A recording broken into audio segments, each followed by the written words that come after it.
As the Pittsburgh Steelers resume practice on Monday after their preseason finale against the Panthers on Friday, they're getting ready to probably make some moves on the waiver wire. Which positions are the most important to be targeted by Kevin Colbert after the Steelers had an entire training camp and preseason to evaluate their players? I'll go over that right here on the Locked On Steelers podcast. I'm your host, Chris Carter. And remember, on the Locked On NFL podcast, we are previewing every team in every division with the help of Odyssey's lineup of NFL experts through September 8th. There are preview episodes on the feed that you can get to listen to right now by following the Locked On NFL Today on your Odyssey app or wherever you get your podcasts. Again, I'm Chris Carter here on the Locked On Steelers podcast. Let's get into it.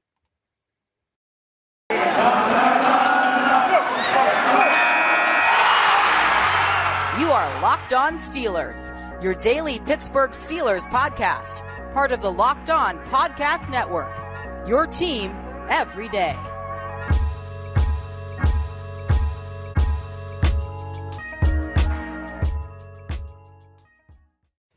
And welcome to the Locked On Steelers podcast. I'm your host, Chris Carter, bringing you your daily dose of all things on the Pittsburgh Steelers.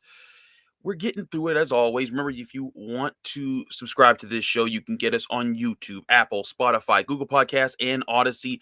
You get us all different ways. If you rate us 5 stars with a positive comment on Apple Podcasts, you get a special shout out at the end of the show. Subscribing to our YouTube channel really helps as well. Now, let's get down to business, because the top thing I wanted to go over with you all is, everyone's going to be looking at, roster cuts, and we'll get to roster cuts in a minute. They've already made some. We'll address that in the second segment. But to me, the biggest concern now is the Steelers need to scope out and find where there might be a diamond in the rough amongst the waiver wire as teams are making these cuts.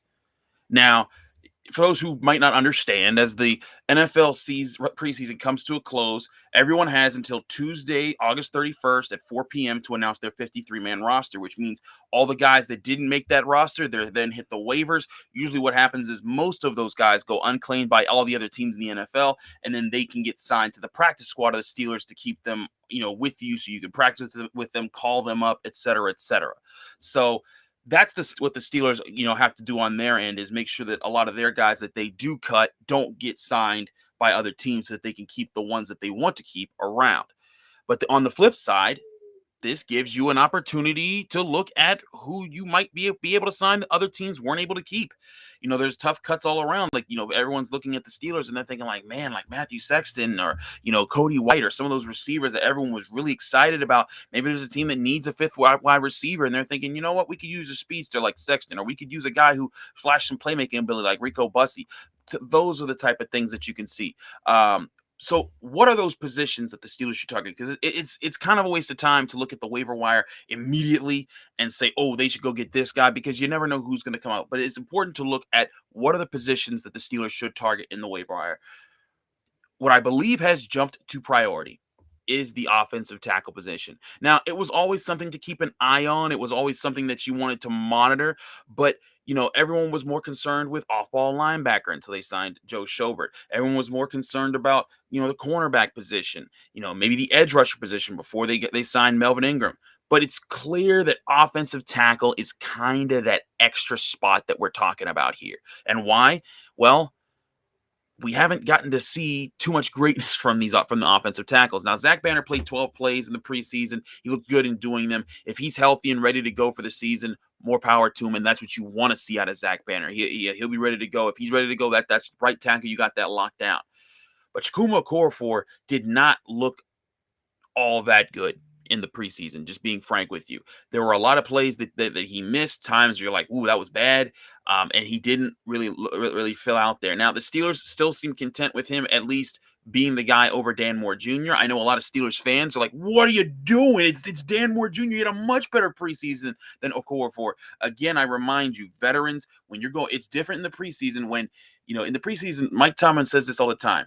Players do not, they're more focused on what their own assignments are, what their own game plan is, and less with what the other team is trying to do. But when you get to the regular season, Every week, there's a new game plan, a new study that you got to do of each team every week, and it is tough to keep up with that NFL pace when in your rookie year. Heck, T.J. Watt went through that when he was a rookie for the Pittsburgh Steelers back in 2017. He started out on fire, and you were like, "Whoa, like this is amazing!" But then he cooled off after a while, and you're like, "Huh?" Well, then in that second year, you saw him more used to the NFL pace, and he adjusted to it, and you saw him continue to grow from that. It's what you see out of a lot of NFL rookies. So the reason why they may not be just thrusting Dan Moore into one of the starting tackle positions yet is because they want to make sure that he can handle the NFL pace. And an offensive tackle, as you know, they're protecting Ben Roethlisberger and Najee Harris, two very important players that cannot afford to be hurt this year. They might want to play it safer with a core four in that he'll be ready to do those things. Now, again, I'm not saying that a core four has stood out and definitely said, bang, I'm your man.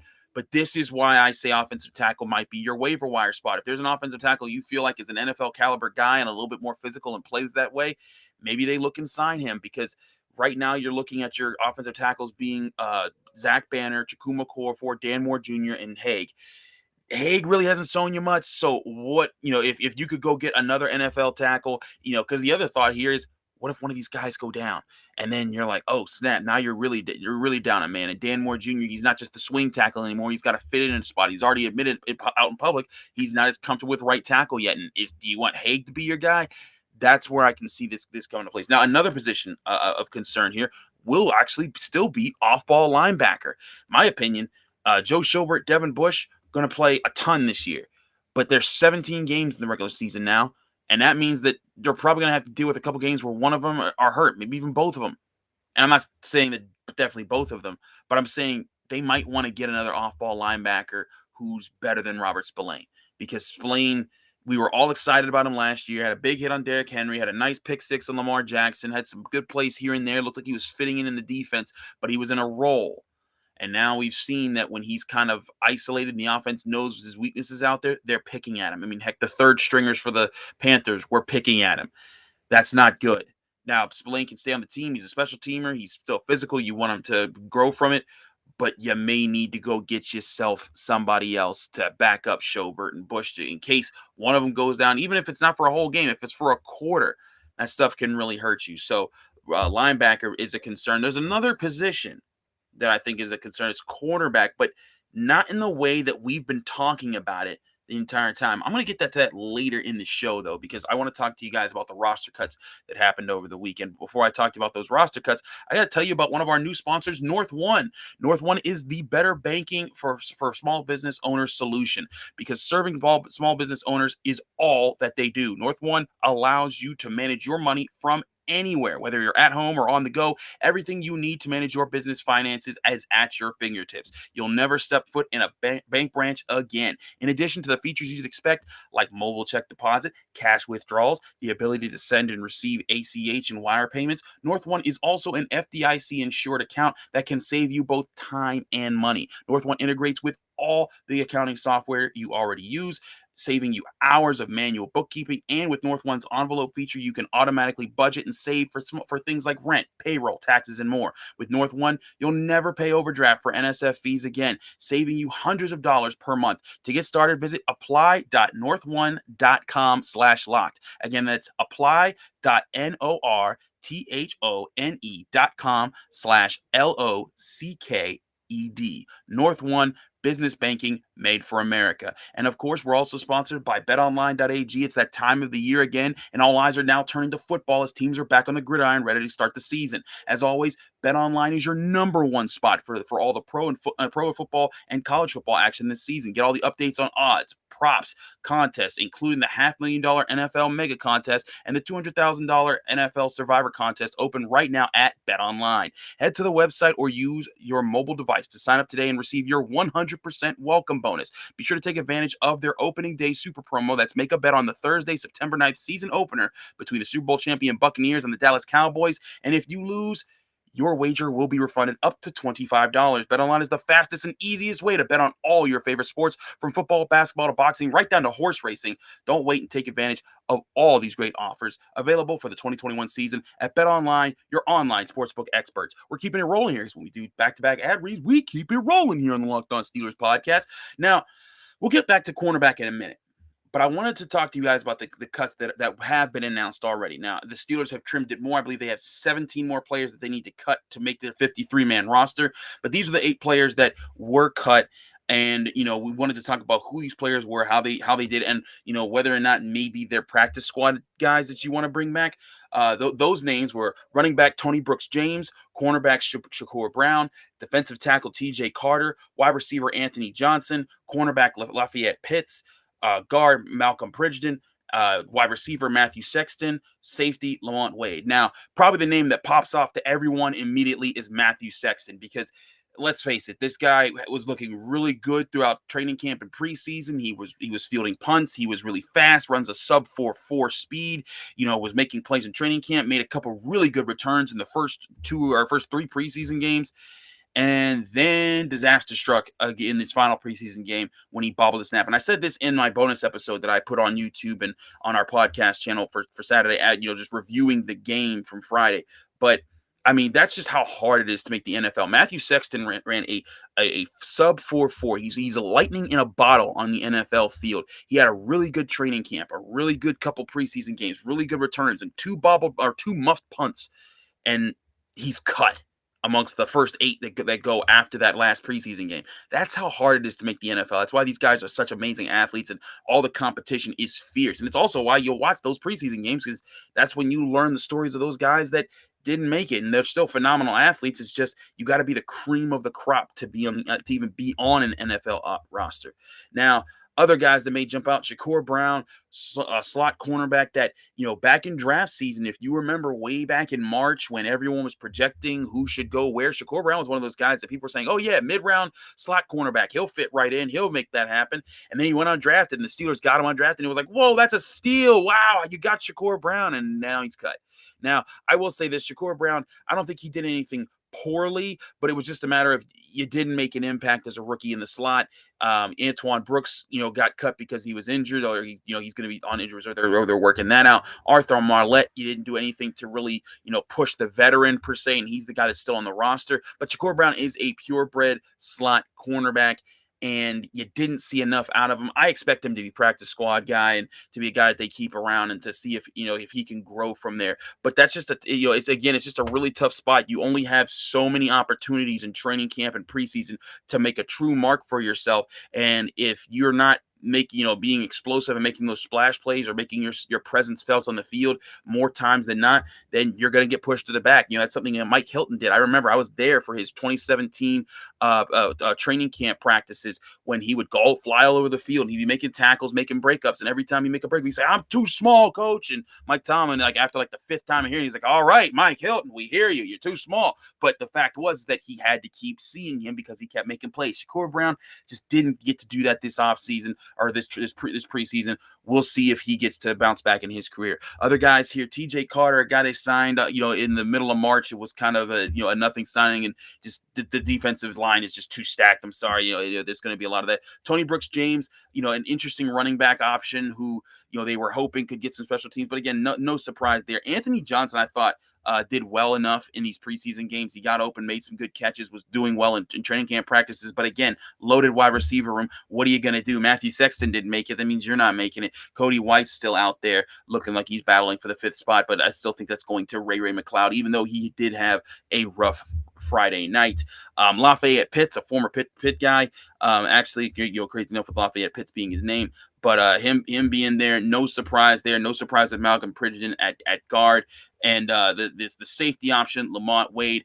Lamont Wade, a guy that a lot of people were excited about, Penn State guy, from the, had those local ties. But, again, Lamont Wade just didn't get to make enough impact plays. And now the safety room was one place where you could have maybe made more of an impact because there were more opportunities there. There's only 4 guys they're most likely keeping there, though, because of the other positions of need. They're really comfortable with Minkah Fitzpatrick and Terrell Edmonds. Those guys have been relatively healthy for most of their careers. So not relatively healthy, they've been mostly healthy for most of their careers. So, behind them, Miles Killebrew looked like the established backup at strong safety. Trey Norwood looked like a good young free free safety they could develop and work around, even though he had a rough time in the slot. But again, he didn't practice much in the slot, so not too surprised there. But Lamont Wade, just another tough position, another guy that could fight to make a practice squad spot, and maybe if emergency comes, they'll be called up back then. But you see all those cuts happen.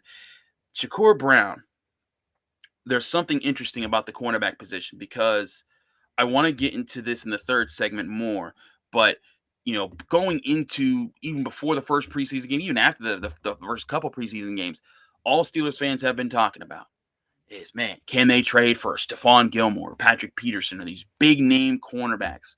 I'm going to get to just in a minute here why that isn't the move, but maybe there's another type of move coming here for the Pittsburgh Steelers to add to that cornerback room. Before we do that, I got to talk to you guys about one of our newer sponsors, DirecTV Stream.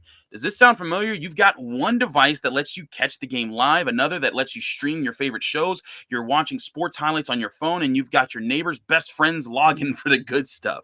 Well, I want to tell you about a simple way to get all that entertainment you love without the hassle, and a great way to finally get your TV together. It's called DirecTV Stream, and it brings your live TV and on-demand favorites together like never before, so you can watch your favorite sports, movies, and shows all in one place. That means no more juggling remotes, no need to buy another device ever again. And the best part, there's no annual contract. So get rid of the clutter and the confusion and get your TV together with DirecTV Stream. You can learn more at directtv.com. Again, that's directtv.com. Compatible device required.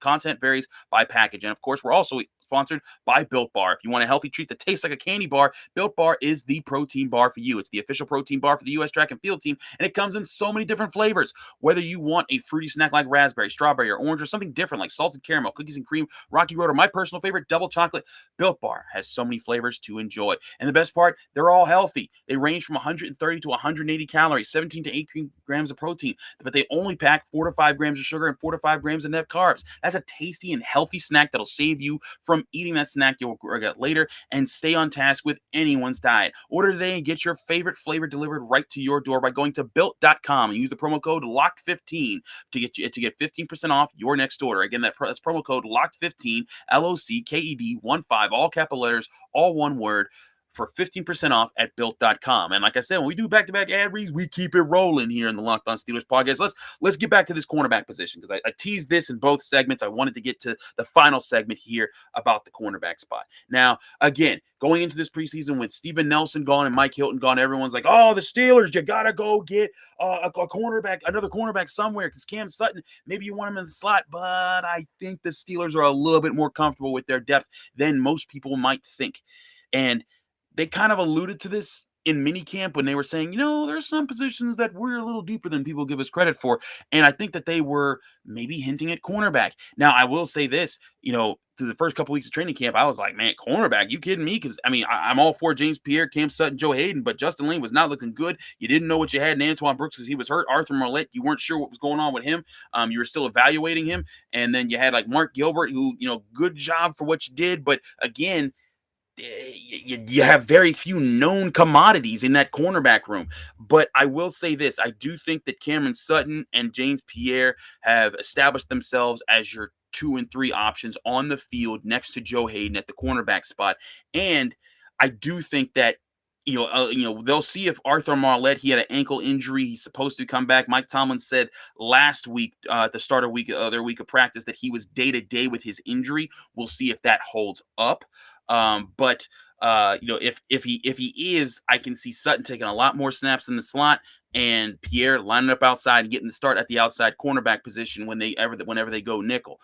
So that's something there. I will also say Justin Layne really came on strong, and I've said this, for the past couple weeks. He's looked better and better and better. I thought in those last 2 preseason games, good job, Justin Layne. Not immaculate, not game changer, not start him right now. But hey, man, you showed me what you need. What you showed me, you improved. That you had some rough couple days, and I talked about this in the Wally Carter Steelers podcast and DK Pittsburgh Sports. But one thing that I often look for in players is when you have a rough day, and this is something Mike Tomlin and all coaches look for because I've heard them talk about this. But when you have a rough day, when the dirt's kicked in your face, you lose battles, and you're embarrassed, how do you respond from that? Do you curl up in a ball? Do you respond with it, or do you go out there and you go back to reading your keys and making sure you're doing your assignment to the best of your ability and still firing off at 100%, even if you might lose the next play? I thought Justin Layne did that, and that's why they're comfortable with him there. He also contributes on special teams. They're fine with that. Now, where I still see there being a need, again, back to this waiver wire situation, offensive tackle, off-ball linebacker, I think are bigger needs right now. But where cornerback could still be an option is if they see a better slot option than Arthur Maulet. If the guy gets cut and you're like, whoa, we liked that guy and we never got a chance at him, that might be the move here. But I don't see any big move coming at cornerback, as far as trading to get that guy over the next couple of weeks. Now, of course, we're still waiting to hear about the TJ Watt extension. It should be any day now, from what we've heard, from according to Jerry Dulac and other people that have reported it. But we'll see what that happens and what the money is after that and what money the Steelers want to spend. But the bottom line is cornerback. If you're going to hit this waiver wire cheap and in the slot. I'm still saying offensive tackle, linebacker might be top priorities, but they need to be looking around because they're in a position where if Cam Sutton goes down, the slot is a problem. And then you start to wonder, okay, who do we line up there? Because Trey Nowhere to get didn't look too good there.